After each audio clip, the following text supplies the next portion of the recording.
Hey everybody, welcome back. Okay, right off the bat, I'm going to do a trigger warning. For people who don't like hearing people of color talk about race, go away. This video isn't for you. Go away. I'm going to be talking about white supremacy and saying phrases such as white people. If this makes you feel uncomfortable, well, that's actually okay. But if you feel offended, we don't have time for your temper tantrum because we are here to get stuff done. So take it to Stormfront. That was a joke because Stormfront is a white nationalist website, and assuming that you're not an asshole, there should be some level of shame in associating yourself with white nationalists. But of course, times they are changing.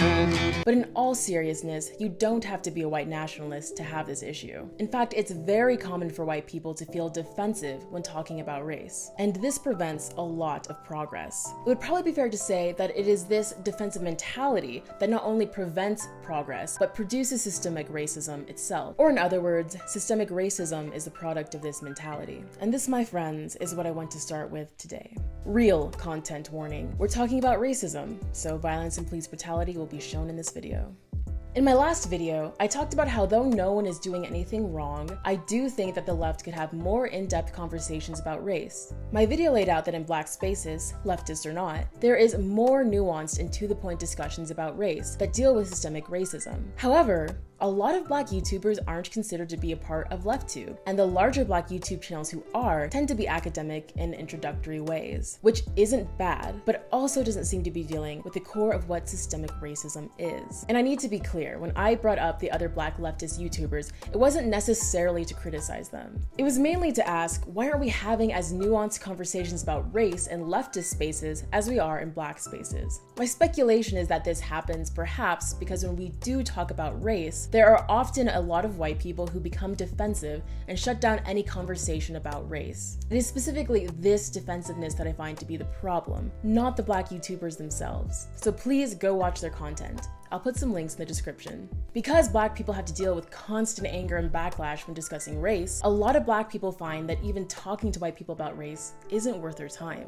Even in leftist spaces, there are still people who shut down any conversations about race before they can even begin. Black people are also tokenized or even dismissed when critiquing how others discuss race, like in this example here. Just on that, like, yes, people should be able to prove it, but like if you're talking to like a black person about their ideas on racism or like their own experience or whatever, you know,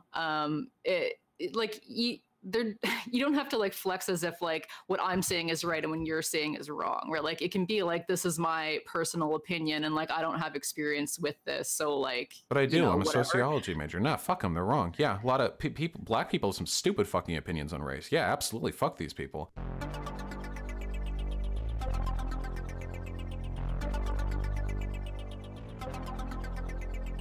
Oh, well, if we just need to listen to white sociology majors, then I guess that leaves me out. I guess I'll just turn this off here.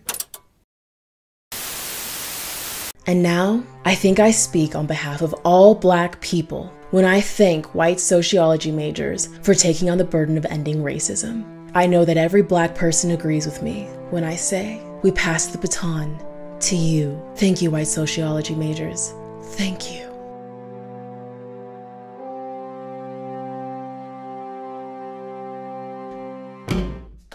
All right, Leftube, everybody.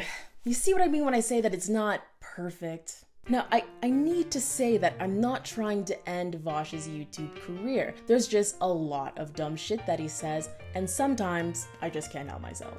I am being a little bit of an asshole. You caught me. But I think more importantly, this clip speaks to a greater issue on Leftube. Why are we listening to black people and people of color when it comes to racism? Well, I'm thankful that there are white leftists who sincerely care about ending systemic racism and make content about racism. On Leftube, why do we prefer to talk about racism through the filter of white people?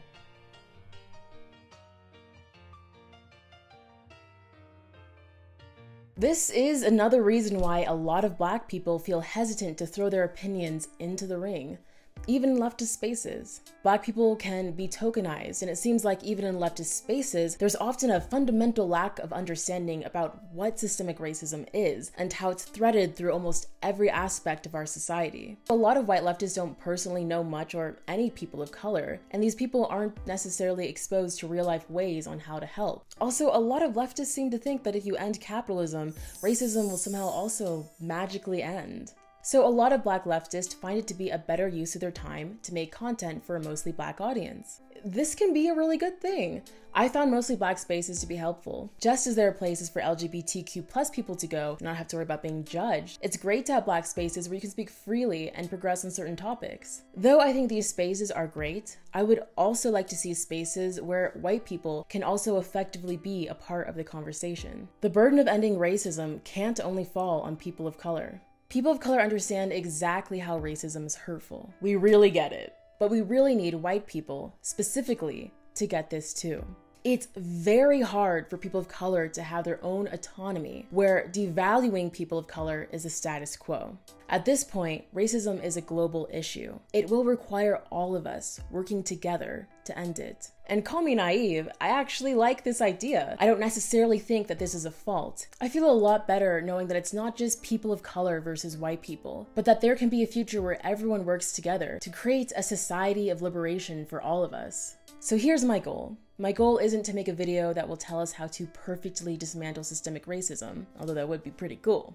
Instead, I'm here today to try to create the foundations where Leftube and leftist spaces can be a place that talks about racism with as much nuance as Black spaces. The left is seen as a depressing place. Everyone is woke but feels hopeless. My hope is that the left can be a party. My hope is that the left can be academic but also punk as fuck. That it can be the future we dream of, one with total liberation, where trans people are accepted, where people can freely choose their gender, where people of color can exist without fearing racism, where people with disabilities have a voice. I believe that the left can cultivate this. And today I want to focus on how to cultivate this space with regards to racism. How can we make a space where we can all authentically talk about race, given the different places we're at?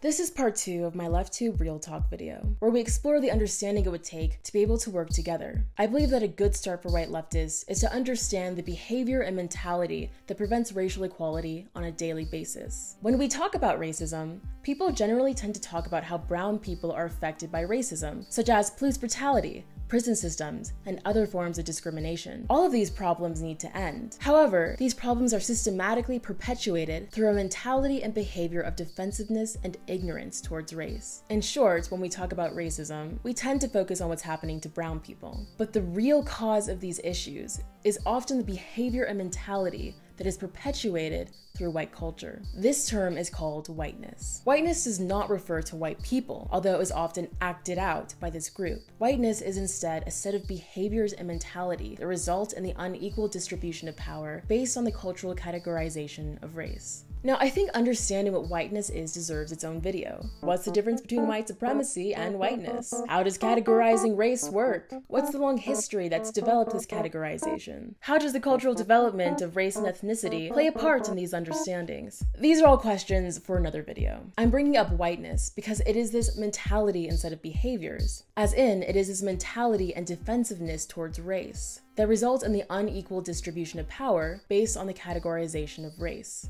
And it is this that maintains the status quo. Thus, it is this mentality that must be acknowledged, critiqued, and dealt with in order to truly dismantle systemic racism. So while the left is aware of the prison industrial complex and police brutality, I want to focus on the daily behaviors that maintain the status quo. While there are so many important places we can begin talking about racism, I think that discussing this reality is often missing from leftist spaces. My hope is that if people see how the status quo is maintained and understand their potential part in that it will become clear what behaviors people might have themselves that also maintain the status quo. In understanding this, my hope is that we can start to be more aware of how racialized our everyday world is. And with this awareness, have more authentic conversations about race that include white people and people of color. If this is possible, I think the next part of my video might be a good place to start. In this next part, I want to analyze Cat Black's video, Why Trans People Will Never Be Accepted. As I mentioned in my last video, Cat Black is a trans YouTuber who makes videos on a number of topics, such as race, feminism, and trans equality. She has a weekly video called True Tea, where she starts off the video with a cup of tea and has down-to-earth conversations. Now, going over her video, Why Trans People Will Never Be Accepted, might seem like a hard turn, because we're talking about race today, not trans people. However, Kat's video goes over the behaviors that prevent trans equality that even woke cis people tend to do. Though I'm not trans, I found myself relating. The behaviors that cis people often enact that prevent progress for trans equality reminded me so much of the behaviors that I often see white people enact that prevent racial equality, even the woke people. And even if you're not someone who spends a lot of time talking about gender theory and trans equality, I found Kat's video to be very accessible. Her frustrations made sense, and it's very clear why they're valid. So I want to go over Kat's video, because if we can easily understand the behaviors that keep cis heteronormativity as the status quo, then perhaps it would be easy to see the behaviors of white culture and white people that also maintain the racial status quo. And if we can understand the bigger picture, maybe leftist spaces can feel more welcoming and understanding of Black people. And thus we can start to have more authentic and deeper conversations around race. My hope is that if we see how these behaviors prevent progress in such a casual and daily way, there can be a piece of the missing puzzle added to the discussion of racism. And if we do this, perhaps we'll understand how these micro and casual behaviors are what allow the macro issues, such as the prison industrial complex or police brutality, to exist. Because ultimately, the macro and micro issues are all a part of the same picture: systemic racism. So in this next part, I'm going to point out the similarities between the behaviors and thoughts that heteronormative people tend to act out that prevent gender progress. I'm going to compare this to the behaviors and thoughts that white people and white culture tend to act out that prevent racial progress. I thought it would be fun to do it as a reaction video.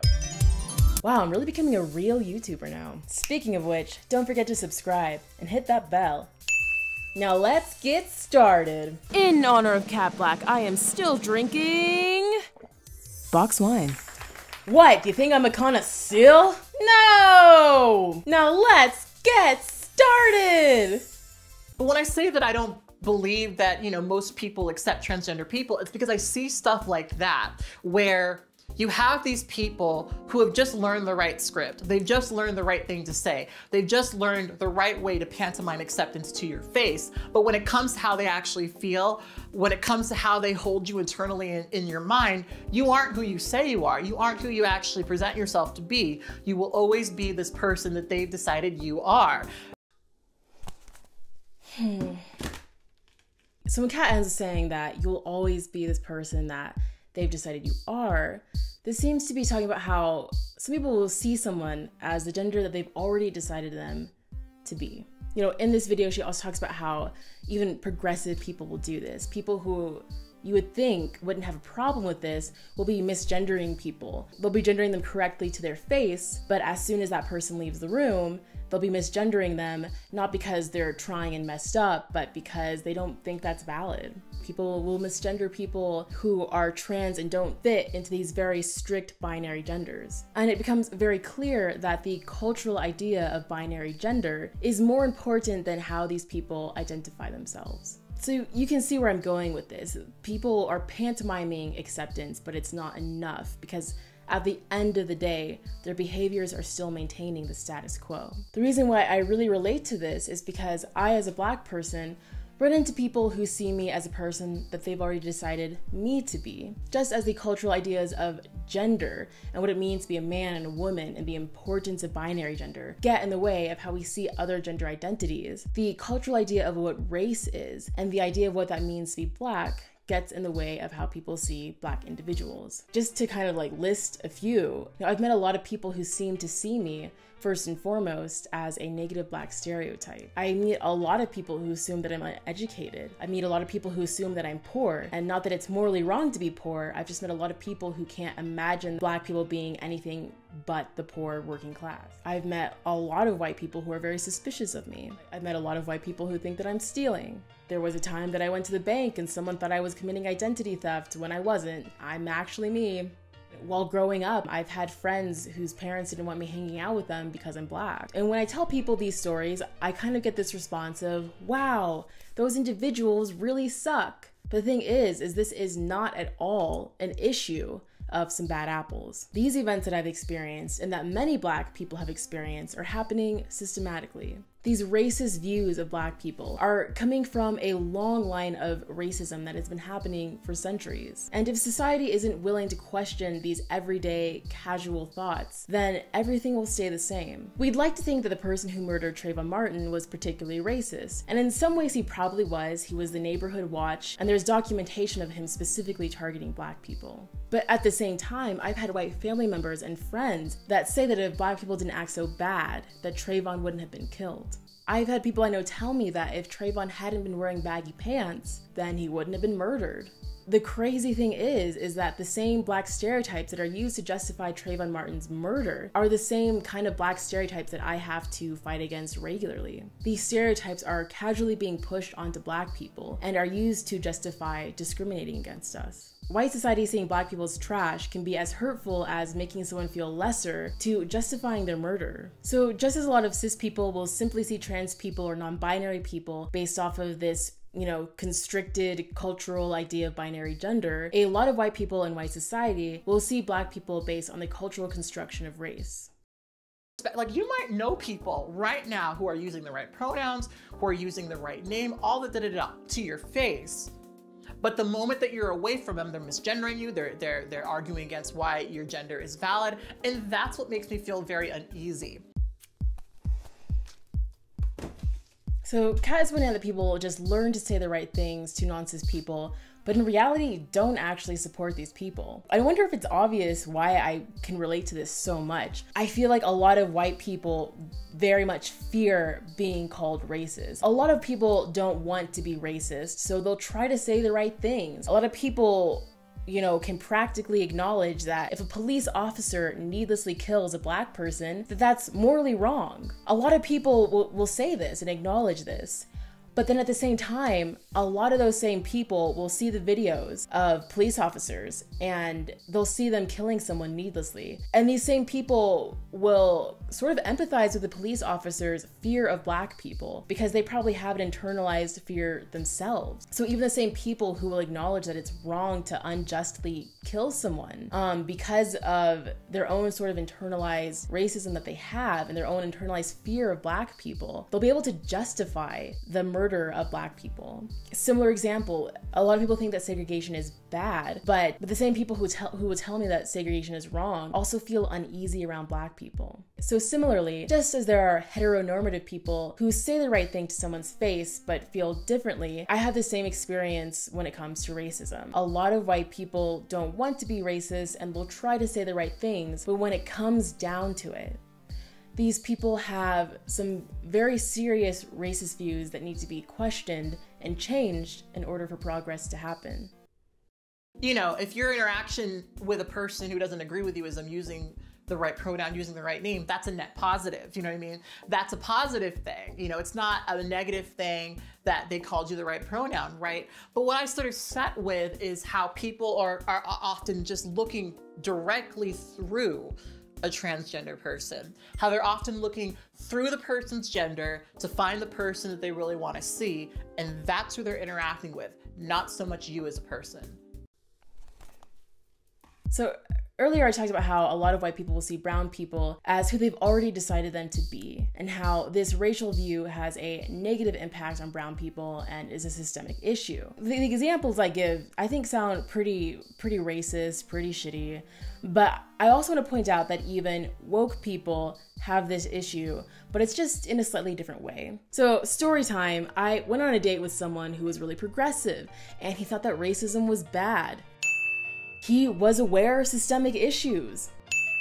A lot of people don't actually make it that far. It's been very slim pickings for me. But on this date, this was all that he talked about.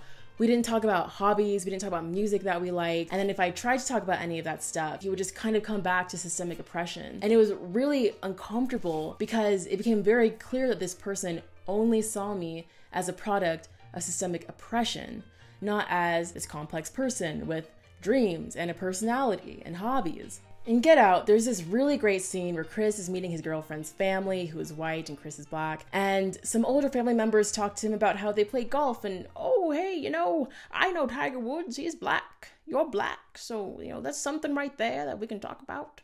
I've experienced so many moments like these. So many Black people and other people of color have experienced moments like these. That's why this scene is so funny. It's very relatable. This scene is so relevant because it makes it clear that a lot of white people feel uncomfortable around Black people. And they also don't really understand our humanity outside of our racial identity. It's weird. Okay, it's weird. And I'm saying all this because even woke people do this. It's just in a different way. It's good that this progressive guy was able to be aware of systemic issues and wanted them to end, but it was weird that he could only see me in a racialized way. Fun tip. If you want to talk to people of color but aren't sure what to talk about, you could always ask, what's your favorite movie? What are some of your hobbies? What are some of your favorite books? As crazy as it sounds, we do know what these are. Now, this isn't to say that I don't want people to reach out to me on my channel and talk about race. Talking about racism is very much on topic here on this channel. And this also doesn't mean that it's wrong to talk to people of color about racism when it comes up. It is a cancer in my life. I talk about it a lot. But this is all to say that people are more than their racial identity. People are more than just being trans. There's so much more to a person, and let them express that about themselves and get to know that about that person. The media will do this thing. Well, they will produce what seems like trans positive content to some of you guys, but what it actually is exploitation. I've personally known people who have gone and done documentaries with, you know, people like not Broadband. There's Barcraft. I don't know. They've asked me to be in videos, right? I know people who have been in videos like that, right? The way they thought the story was going to be and the way that it was presented and framed, super different, super different, right? You have people who are very invested in getting clicks and views by sharing transgender stories. So as a cis person clicking through, you think, oh my gosh, I see all these transgender stories. Why am I being, reminded of this? But when you go through, like, go to any trans video on Barcraft's channel, read the comments of that video. The vast majority of them are arguing against the person in the video existing and being valid. The vast majority of them. Because what a lot of you guys don't understand is that while this media is produced to be positive, while this media is produced to seem accepting, they're actually just doing a freak show. I see this all the time. When I was a kid, I remember watching a short documentary on a trans woman, and she was also a lesbian, and the documentary just painted her like she was crazy. And it had this like very, like, we're just trying to help people, and we're trying to let people represent themselves. And, it's not. It's really just here to try to say, here's the freak show. And the people who watch it don't understand trans people better. They just really feel convinced in their transphobia. They feel justified in their transphobia by watching these videos. And I feel like when there are Black issues coming up in the media, it's very similar. A few years ago when Black Lives Matter was blowing up, there would be all these, videos of police brutality and whatnot on the news. And the news would be like, yeah, we're trying to help Black Lives Matter. We're trying to give people voices. And at the end of the day, they were just making more controversy. For me, the most obvious example that comes to my mind is when I think of Eric Garner being killed. I can't find the original video that was taken of him, but in that original video, the person holding the camera is telling the police to leave him alone because he just broke up the fight. And the police are going, no, you're selling cigarettes again. And then Eric Garner is like, no, I'm not. I'm just hanging out here. I just broke up a fight. And they start to arrest him. And as we know, they end up holding him in a chokehold and they kill him. And the news doesn't show that. The news usually starts the video where Eric Garner starts resisting arrest, and it paints it as this controversial thing. It doesn't show the beginning part where you see that the police are actually harassing him. So at the end of the day, these news clips that are saying that they're trying to help Black Lives Matter are really just trying to create controversy. And when you look at the comments below, people will say, well, if he hadn't resisted arrest, he wouldn't have been strangled to death. Even though he said, I can't breathe 11 times. So similarly, just as there's media that, tries to say they're trying to help trans people, but it's really just trying to say, here's the freak show, I feel like people do the same thing when it comes to racism. People will make media that's saying we're trying to really help these people, but it's just making more controversy that doesn't need to be made, and it ends up hurting us. While it may seem like you're hearing about all this stuff and transgender people are being pushy and putting it on, what the reality is that most transgender people would like to live a life where their transness is not the most important thing in every conversation, every social interaction they have. Most transgender people want to be able to navigate through the world, not having to feel like they're forced to talk about them being transgender. I've had people tell me that it is transgender people who are oppressing everyone because they keep on talking about how they're oppressed. That's the real issue. If people would just stop talking about how society is hurting them, then that would make me feel so much better. I hate people. The irony is that trans people don't want to talk about being trans. People do not want their humanity to be a point of controversy. Equality would be not having to talk about these things. Equality would be being trans or non-binary or whatever gender you identify as, and that just being okay. Freedom would be not having to talk about it. And of course, I think you see where I'm going with this. As a Black person, people really think that Black people are annoying because they keep on talking about racism. And Black people don't want to be in this position. We're talking about something because it's an issue for us personally. We don't want to be in this position. We need people to stop being racist. I think that transgender people will be accepted, right? When we place less of an emphasis on gender in society. And I think even outside of these conversations, we have a very long way to go before something like that is even realistic. Do you know what I mean? So by this, I think that Kat is saying that trans acceptance would be a different view of gender than we have now. Right now, the view that we have of gender is there's two genders. This is what it means to be a man. This is what it means to be a woman. And I think freedom would be not having two binaries and whatever you identify as, just that being okay. Not having that choice be controversial. Ultimately, a freer society, I think, would mean having these other genders be just as normal as the way that we currently view binary gender right now. And to get to that place, that would mean deconstructing the current idea that we have of gender now. It would mean deconstructing binary gender and establishing a less oppressive understanding of gender. And similarly, to achieve racial equality, that would be what would need to happen as well. The way that we currently understand race comes from this long line of racism, and it comes from the construction of what it means to be white and what it means to be not white. And so to have a society that would be equal, it would mean not having as much of an emphasis on race. And this would mean understanding that people come from different ethnic backgrounds, different cultural backgrounds, different national backgrounds, and having that represent us rather than this messed up historical understanding of race. And to get there, that can't just be pretending that race doesn't exist. This would mean deconstructing how we currently understand race and establishing a racial view that leads to understanding rather than oppression. As it stands, the reason why binary transgender people, manage to go through society so easily is because they're assimilating into one of the two available options, right? Now, I'm very aware that passing privilege is a sort of shaky, sort of superficial privilege, because once people do know that I'm transgender, they change. People change in the way that they're treating me. So I feel like Kat is saying that when trans people can pass as either one of the binary genders, then they have a privilege. And the privilege is getting to blend in. The privilege is being able to live your life without getting harassed. Of course, until someone finds out that you're trans, and that privilege can go away. Similarly with race, there is a privilege to be able to be white, and there's a privilege for people to be able to pass as white. There are people who are mixed and can pass as white, and their privilege is that they don't have to carry the burden of racism. And if you don't pass, then you just get it anyways.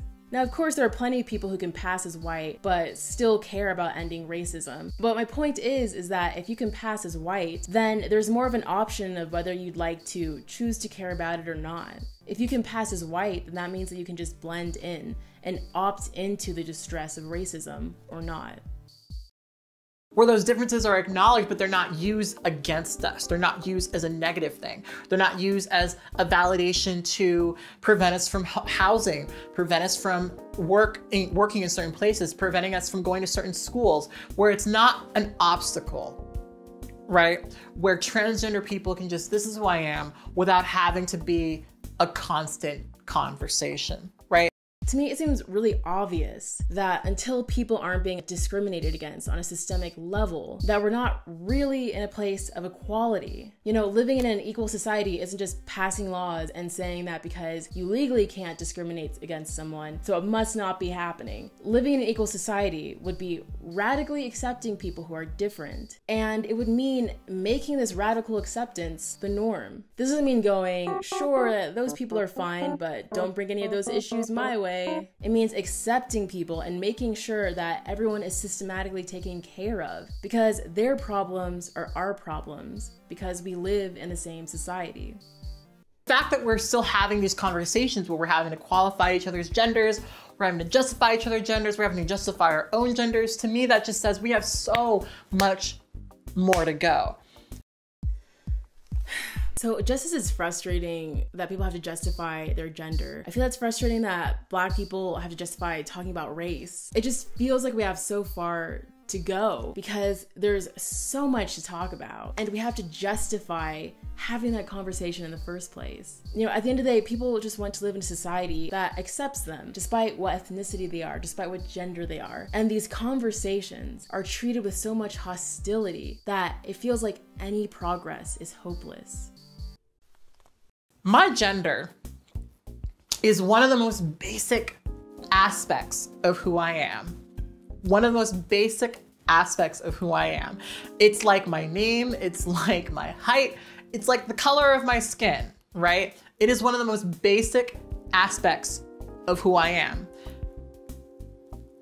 Having to go through a certain period of time in my life where I'm having to qualify that or justify that or clarify that, it's incredibly rough. It's incredibly rough, right? It's really, really, really, really hard to feel like what is such a basic part of who you are needs a consensus. You know, consensus is required before that thing becomes true. And I guess acceptance would look like people not having to require that consensus. I think that for society to be a more accepting place, that consensus would just have to be the default, where you wouldn't have to ask for it. And the reason why I can relate to this as a Black person is because I feel like in America and much of the world, Black people are seen as trash. It feels like you need a consensus to be like, hey, even though I'm Black, I'm human. And I feel like I have to convince people of that quite a bit. It would be really nice to not need a consensus. You know, it's really frustrating because I think a lot of the way that people see Black people is filtered specifically through white culture. I think freedom would be Black people getting to make their own identity and not having that be tampered with or sold by white culture. And it would be great if we could make this identity independent of what it means to be white and for us to be able to just be ourselves and have that be accepted and not need a consensus. For that acceptance, for that consensus to just be the norm. I would like to be 60 years old, you know, with my little post-apocalyptic prepper channel, living in a society where gender is just not a big fucking deal. Where gender isn't a big deal, where people are like, whatever, it's, you know, who cares? And everyone gets to just be who they fucking want to be. You know, it just seems like such a simple thing, you know, that people just want to be who they are. People don't want to be judged for that if they're not hurting anybody. It's such a simple request, and yet it seems like asking this is just going against the grain. It feels like asking this is such a massive battle. I would love for us to get to a point where we stop looking at gender as something that is a make or a break, is a value system. Yeah, this is very fascinating to me. When people don't meet their gender role. We treat it as a moral failing. For example, if a man cries, society treats this as a moral failing. Because if you make gender a moral system, then you can shame people for not acting out the culturally preferred binary gender. And this maintains the status quo. And it is so similar with race. Race is also seen as a moral system. I don't know if you've noticed this, but people really shame Black people when they wear baggy pants. People really shame Black people when they use slang. But none of these actions are morally wrong. At the end of the day, wearing baggy pants is just a style, and using slang is simply how language develops. And yet, these actions are moralized because they're considered to be non-white and are thus used to justify the discrimination towards people who do these actions. And by the same token, actions that are considered to be white are signifiers of being a good person. At the end of the day, people shouldn't have to act like a certain gender to be seen as a decent human being. And people shouldn't have to act white to be considered a good person. Clearly, I'm here for a reason. Clearly, I'm having these conversations because I know there are people out there who do want to listen, who do want to change. And I want to thank you for watching these videos and for sticking with me and for having an open mind and for trying to, address maybe some of the internalized things that you personally have gone through. Thank you so much for doing that. But what I'm saying is that you are in the minority. You are in the minority. You are not the average person. And I would love for you to be, but you're not.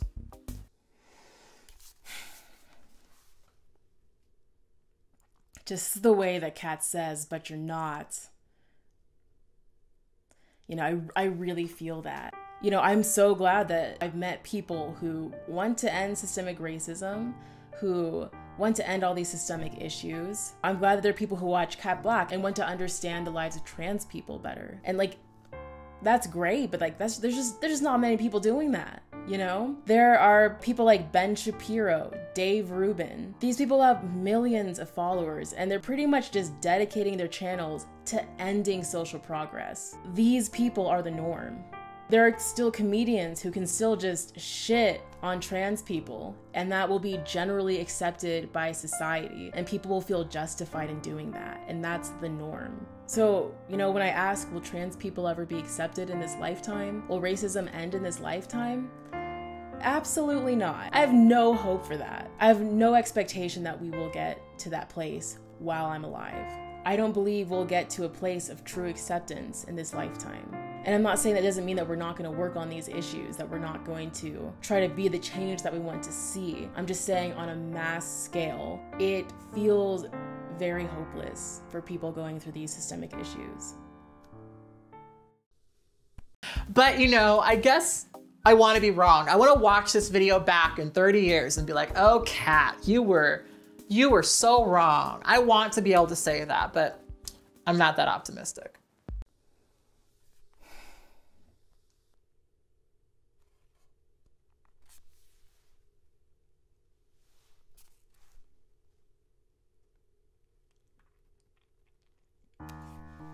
I think that Kat's video does a great job at explaining why she feels hopeless about trans people being truly accepted, at least in her lifetime. I particularly like this video because it really shows how trans equality is casually prevented on a daily basis. And as casual as this equality prevention is, it's the root of the systemic issue. It's this mentality, the lack of true acceptance, that allows the status quo to be maintained by cis heteronormative people, even when that's not their intent. It's this casual unacceptance around trans people that only sees trans people as valid if they strictly fit into one of the two binary genders. And even then, if revealed that they're trans, are often rejected or invalidated. It's this casual discrimination that prevents trans people from getting hired if they don't pass a certain way. It's this casual discrimination that allows trans people to be the butt of jokes and have this generally be accepted by society. It's this casual discrimination that dismisses the importance of why and when trans women are murdered. This casual hatred is mentally damaging at best and deadly at worst. The importance of binary gender runs through every aspect of our society, and though its importance is not intentionally maintained by most, the status quo is casually reinforced on a daily basis throughout our everyday lives. It's insidious. Truly ending the systemic issue feels hopeless. And similarly, it's not too different of a scenario with racism. Racial equality is prevented casually and on a daily basis, often by white people, but not exclusively, and is often done unintentionally. Preventing racial progress can be done unintentionally because it's as easy and simple as maintaining the status quo. And it's this casual prevention of progress and mentality of maintaining the status quo that not only prevents systemic racism from ending, but is the systemic racism itself. This casual unacceptance is what prevents Black people from getting jobs when we wear our hair the way it grows out of our head. This casual unacceptance is why there is still so much racial segregation. This casual unacceptance is why Black people have done so much creatively in American history, but this history is erased. This casual unacceptance is why people are justified in writing Black people off as angry, dumb, and lazy when we're talking about what systemic racism is doing to us. This casual unacceptance is why a lot of white people feel uncomfortable just being around people of color. This casual unacceptance is why people justify police terrorizing poor Black communities. This casual unacceptance is why people use wearing baggy pants to justify the murder of Black people. I once saw a picture of a Black person holding a sign saying, "We are all one bullet away from becoming a hashtag." I couldn't stop reading this because I know it's true. My question is this: why do so many Black people rightly fear becoming the next hashtag? I'm going to tell you a story that's a little bit embarrassing. I grew up in a middle to upper class neighborhood and I had a job doing yard work for someone in this area as well, and one day I was driving home from that job.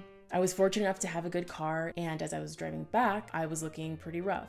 I was wearing dirty baggy clothes and I had a bandana on. I looked dirty because I had been doing yard work all day. And as I was driving home, a police officer flashed his lights, so I pulled over. I rolled down my window and he told me that I had a broken headlight. He asked to see my license and registration, and as he was looking over those, he looked at my radio and asked what happened to it. I was installing something called an FM modulator because my car didn't have Bluetooth or an auxiliary cord and I wanted to listen to music.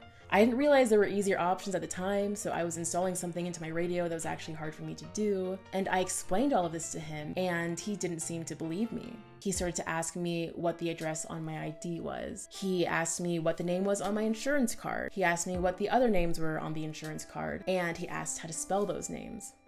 He asked me all of these questions to make sure that my license and registration were actually mine, because he didn't believe me.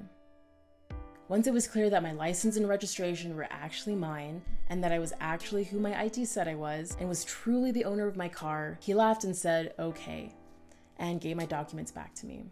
He told me just to get that light fixed, and drove off. The thing is, when I turned my car back on, I didn't actually have a broken headlight. They were both working fine. In the very neighborhood that I lived in, this police officer thought that I might have been stealing my own car. Now, I want to say that I didn't feel that my life was in danger, but this experience very clearly taught me that if I dress a certain way and if I look dirty, there will be people who will see me as someone who is potentially a criminal or a threat. Not just because of the dirty clothes I'm wearing, but specifically as a Black person wearing dirty clothes. Now, if I had looked the way that I do right now, the police officer might have been a little bit more trusting of me. Maybe. But that's the issue. If I don't look put together enough, if I don't look acceptable to white society, then I could be seen as a threat. For Black people, if we're wearing the wrong clothes at the wrong place at the wrong time, we could be seen as a threat. And the issue should not be that we need to change our clothes. The issue is when white people perceive these clothes as a moral failing, especially on a Black person. The issue is that this belief is used to justify our discrimination and to justify when we are murdered. Tamir Rice was a 12-year-old kid playing with a toy gun. He was shot and killed by the police. Ahmaud Arbery was going on a jog when he was hunted down and shot with a rifle. Trayvon Martin was walking home from a 7-Eleven to buy his friend Skittles. And you know what? People really say that if he hadn't been wearing baggy pants, that he wouldn't have been shot and murdered. We are all one bullet away from becoming the next hashtag. And yes, this is because of the macro issue of police brutality, but it's truly the casual and daily acceptance of racism that allows police brutality to exist in the first place. It's the casual erasure of Black history in America and the erasure of the amazing and creative work that Black people have done. It's the casual belief that white is right and that Black people shouldn't dress or express ourselves in the way that we do. It's the casual belief that even though the Jim Crow era ended in our grandparents' generation, that poor Black communities should be able to pull themselves up by their bootstraps when they don't own anything. Racism is often talked about in the context of these massive systemic issues, such as the prison industrial complex or police brutality. But all of these macro issues are perpetuated by everyday casual racism. It is everywhere. It is in every part of our society. It's insidious. Truly ending systemic racism feels hopeless. This hopelessness that I feel around ending racism and this hopelessness that Kat feels around trans equality is really important to understand, because at the root of these feelings is an understanding of how much society would need to change in order for acceptance to take place. It feels like a battle we can never win, and so often, this battle feels as if it's being fought alone. Sure, there are cis heteronormative people who are true allies to trans people, but there's not a lot, and the reality of trans people feels invisible. Similarly, there are some white people who are true allies to Black people and people of color and ending racism, but there's just not that much. And as we've seen in this video, even in spaces that are well-meaning, so much goes unseen. So I want to ask the people who are watching to see these things. Thank you for caring about macro systemic issues. But I also want to ask people to be aware of the way that whiteness is enacted in everyday life. The way that this defensive mentality makes racism invisible and maintains the status quo. I want people to see how insidious this is. And I want people to see how this allows and causes macro systemic issues. I want people to see this, and I want them to really show up for us. Like I said earlier, the left is a place that's woke, but feels hopeless. And though I can't speak for all of us, I don't want it to be that anymore. I think that Leftube and leftist spaces can be a place where we all see the shit that is going on, but we can stand together and say, fuck that. And even if trans people will never truly be accepted in our lifetime, and even if racism never really ends in our lifetime, I think the left can be a place where even when the world is fucked, this place is good. And this place we can embody the future we want to see. We can work to make the world of liberation that we want, even if we might not live to see that be perfected. I think the left can be a place where at least here, we're free. We can have liberation. But to achieve that, I think it means really seeing what's happening. Really seeing what's happening to each other and truly standing with each other. I hope that at least with the topic of racism, this video might be a good start. Thank you to the people who have donated to my Patreon. It feels like it doesn't even feel like. Listen, it was not that long ago that I made a Patreon because that's just what YouTubers do, you know? They'll be like, yo, subscribe, donate to my Patreon. I didn't think that anyone would donate. And the fact that people have baffles me. But it also just means so much that people want to support my videos. It means the world to me. So I want to say thank you so much. Thank you so much to all these names here. Thank you so much to all these people who felt like my videos were something worth giving money towards. It means so much. If you'd like to become a patron yourself, the link is in the description below. Please share, subscribe, and hit the bell so you won't miss any content. And last but not least, let me know your thoughts in the comments below. Thank you, everybody, and I can't wait to see you next time. You're probably thinking I've drinking a lot of alcohol. This is literally the only drink I've had, and it's been a few sips, okay? I don't know if I'm funny.